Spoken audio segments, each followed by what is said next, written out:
অভিযোগ আৰু প্ৰতি অভিযোগে এতিয়া গা কৰি উঠিছে যোৰহাটৰ চাৰিঙীয়াৰ 12 জুনৰ মাৰপিটৰ ঘটনা। প্ৰকৃতাৰ্থত ঘনকান্ত গগৈয়ে আচলতে মাৰণাস্ত্ৰ দেখুৱাই ভাবুকি প্ৰদান কৰিছিল নে যিজন অভিযুক্তক তেওঁ ইতিমধ্যে অভিযোগ কৰিছে জিতু খান, তেওঁৰ ওপৰত আচলতে তেওঁৰ কিবা ব্যক্তিগত আখেজ বা আক্ষেপ আছে নেকি?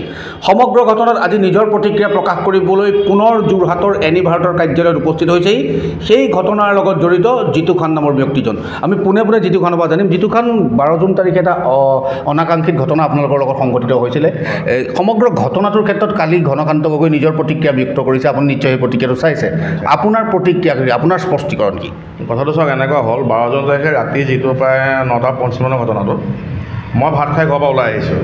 দেখিছোঁ ঘৰৰ সন্মুখতে মোৰ এখন দোকান আছে, মানে বেলেগৰ দোকান আপোনাৰ। ওলাই পেলাই মই এটা ভাত খাওঁতে লওঁ এইখিনি মানে তাত দেখিছোঁ এখন চাফাৰী নে আপোনাৰ হেৰিয়া এখন লৈ পেলাই মানে ল'ৰা 4জন লৈ আছে দোকানৰ ওচৰত। আৰু কিবা হুলস্থুল পৰিৱেশ কৰি আছে ৰাতি। তো বাকীখিনিও ধৰক কৈ আছে সেইটো সময়ত যে মানে জগে এনে কৈ আছে। তেতিয়া মই আহি সুধিছোঁ যে কথাটো কি হৈছে নেকি, তাহাঁতকে সুধিছোঁ। এতিয়া সি এটা শব্দ মই শুনিছোঁ মুখৰ পৰা যে মানে বন্ধু কাণ গুলিয়াই দে, এনেকৈ কৈছে ঘনকান্ত গগৈ কৈছে কথাটো। আৰু ঘনকান্ত তেতিয়া ধৰক সেই সময়ত মানুহ ময়ো ক'লে নহয়, বহুত মানুহ জড়িত আছিলে, দোকানীবিলাক আছিলে ধৰক, চব মানুহ চাপি আহিছে। চবেই ধৰি পেলাই ধৰক তেখেতক ধৰি 3জন ব্যক্তি হয় সিহঁতক পলাই দিলে। আৰু এজনক ধৰি পেলাই ৰাইজে পুলিচক চমজাই দিছে। তাত আপোনাৰ পুলিবৰ থানাত ফোন কৰিছে, মই ফোন কৰিছোঁ পুলিবৰ থানাত, ফোন কৰি ৰাইজে চমজাই দিয়া হৈছে। আৰু ৰাজহুৱা তেখেতৰ ওপৰত মানে পিটিশ্যন দিছে, ৰাজহুৱা হেৰি দিছে।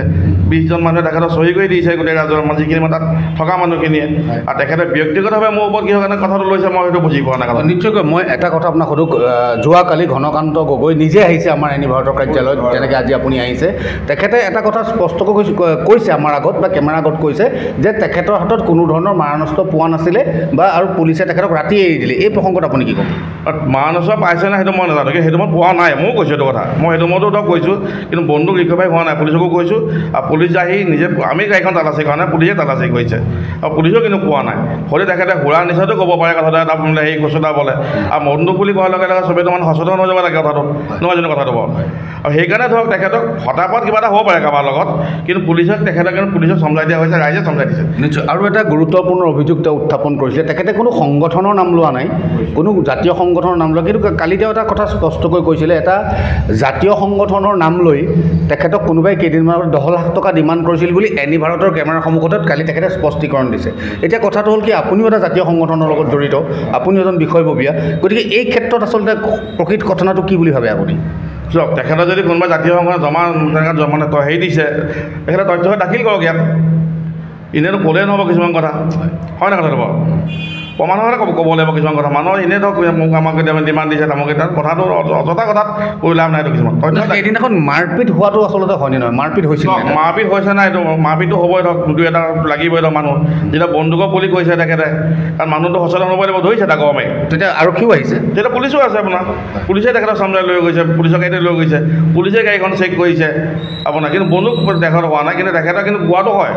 এইখিনিতে আৰু এটা কথা, কালি তেখেতকো এই কথাটো সুধিছিলোঁ যে দুই পক্ষৰ বিৰুদ্ধে FIR দাখিল কৰিছে, কিন্তু এতিয়ালৈকে কোনো ধৰণৰ কেছ এটা পক্ষৰ ৰেজিষ্টাৰ হোৱা নাই। ইয়াত আৰক্ষীৰ ভূমিকাটো কি বুলি ভাবিছে? আৰক্ষীয়ে বহুত তদন্ত কৰি আছে, মই জানো, কাৰণ আহি পেলাই ওচৰৰ চবকে সাক্ষী বাকি লৈছে, কিন্তু সাক্ষীত কিন্তু তেখেতে কোৱাটো বন্দুক থকাটো কৈছে বুলিয়ে কৈছে ৰাইজে, যিখিনি মানুহ আছিল আপোনাৰ।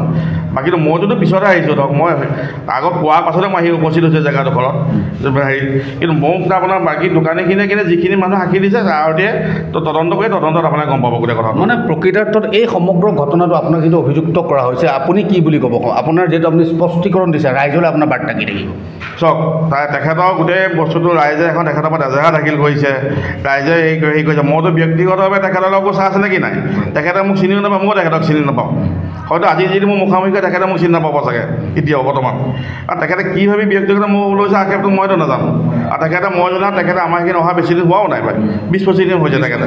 আৰু মই মানুহজন দেখাও নাই, সেইদিনাখন প্ৰথম দেখিছোঁ মানুহজনক। মই সুধিছোঁ যে মানুহজন ক'ৰ মানুহ এজন। নিশ্চয়কৈ আচলতে এয়া যিটোখন আৰু এটা সৰু প্ৰশ্ন, আপোনাৰ স্পষ্টীকৰণ এইটো আপোনাৰ পৰা আপুনি ল'বই লাগিব যে সেই সময়ত যেতিয়া মাৰপিট হৈছিলে আপুনি তাত উপস্থিত আছিল নেকি? মই কৈছিলোঁ, মই আহি পাইছোঁ তেতিয়াই মই মানে বন্দুক বুলি কৈছেতো, চবে ধৰি যাওক আমাৰ, সেইকাৰণে গাড়ীখন দৰ্জাখন খুলিব লৈছে।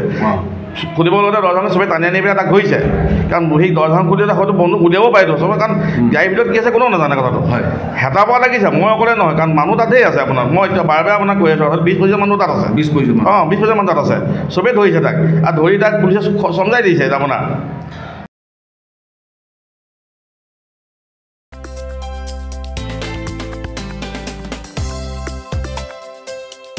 আপোনাৰ ঘৰখন আৰু অফিচ চালে চকুৰুৱাকৈ সজাওক